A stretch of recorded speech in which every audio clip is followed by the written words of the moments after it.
إن الحمد لله نحمده ونصلي على رسوله الكريم أما بعد فأعوذ بالله من الشيطان الرجيم بسم الله الرحمن الرحيم يا أيها الذين آمنوا كتب عليكم الصيام كما كتب على الذين من قبلكم لعلكم تتقون أياما معدودات.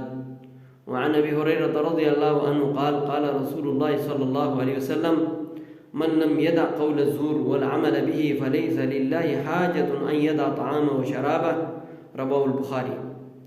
محترم بھائیو، اللہ تبارک و تعالیٰ قرآن پاک میں فرماتے ہیں اے ایمان والو، تم پر روزہ فرض کیا ہے، تم سے پہلے امتوں پر بھی فرض تھے تاکہ تم پرہیزگار بن جاؤ. یہ گنتی کے کچھ ایام ہیں. یہ عظیم مہینہ اللہ تبارک و تعالیٰ نے اس مہینے کی روزے کی فرضیت کا فلسفہ اللہ خود فرماتا ہے لعلکم تتقون. یہ روزہ فرض تمہیں اس لیے کیا تم پرہیزگار بن جاؤ، تمہارے دل میں خوف خدا آئے. حدیثوں میں آتا ہے الصوم جنہ، روزہ ایک ڈھال ہے. جس طرح ڈھال تیر تلوار سے انسان کو بچاتا ہے، بالکل اسی طرح یہ روزہ رکھ کے برے کاموں سے روکنا یہ اصل مقصد ہے، یہ اصل روزے کا فلسفہ ہے.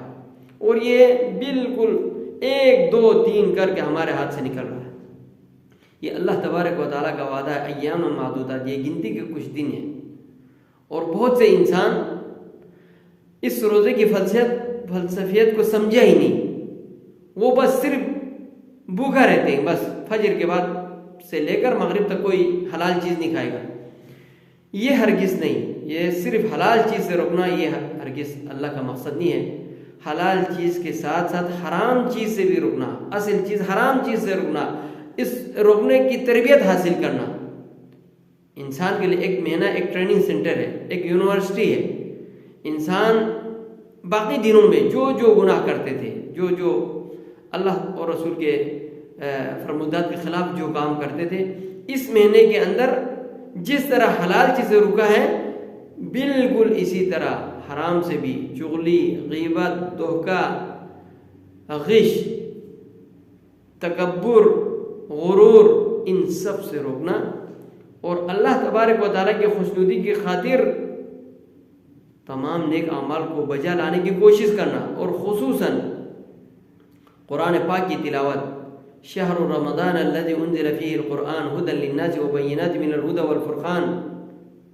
اللہ تبارک و تعالیٰ نے اس عظیم کتاب کو اس مبارک مہینے میں نازل کیا. اسی مہینے کے اندر ایک عظیم دن ہے جس کے اندر ہمارا قسمت کا فیصلہ کیا جائے گا، وہ لیلۃ القدر کی رات ہے. جو بھی بھائی صرف حلال چیز سے روزہ رکھے، حلال چیز سے روکے رکھے، اپنے آپ کو بچا کے رکھے اور سارے حرام چیز کرتے رہے، اس سے باز نہ آئے، تو اس کے روزے کا جو تقاضا وہ پورا نہیں ہوا. جو فلسفہ تھا روزہ رکھنے کا، وہ فلسفہ اس نے پورا نہیں کیا. تو محترم بھائیوں، جس طرح ہم حلال چیزیں روکے رہتے ہیں، اس سے احسن انداز میں حرام چیز سے بھی روکے رہے. چغلی، غیبت، دھوکہ دہی سے، ملاوٹ سے، لوگوں کو تنگ کرنے سے، لوگوں کو ایذا دینے سے، تکلیف دینے سے رکے رہے. اور اگر جو آدمی ان چیزوں سے رکا نہ رہے تو اللہ کے پیارے نبی علیہ الصلوۃ والسلام کی حدیث صحیح بخاری میں موجود ہے.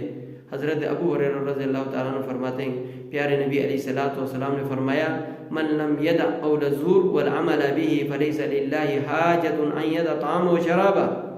جو آدمی جھوٹی باتوں سے اور جھوٹی بات پر عمل کرنے سے روکے نہ رہے تو اللہ تبارک و تعالیٰ کو تمہارے بھوکا رہنے کا، کھانے پینے سے روکے رہنے کا اللہ کو کوئی مطلب نہیں ہے، کوئی مقصد نہیں ہے، اللہ کو کوئی نہیں ضرورت. تو تمام بھائی اس مبارک مہینے کو ایک ٹریننگ سینٹر سمجھ کر، ایک تربیت گاہ سمجھ کر جتنے نیک اعمال ہیں اس کو بجا لانے کی کوشش کرے، اور جتنے برے اعمال ہیں جو ہم سابقہ مہینوں میں کرتے تھے اس سے بچنے کی کوشش کرے، اور اسی عمل کو باقی 11 مہینے جاری رکھنے کی کوشش کرے. اللہ تبارک و تعالی ہمیں عمل کی توفیق دے. وآخر دعوانا ان الحمد للہ رب العالمین.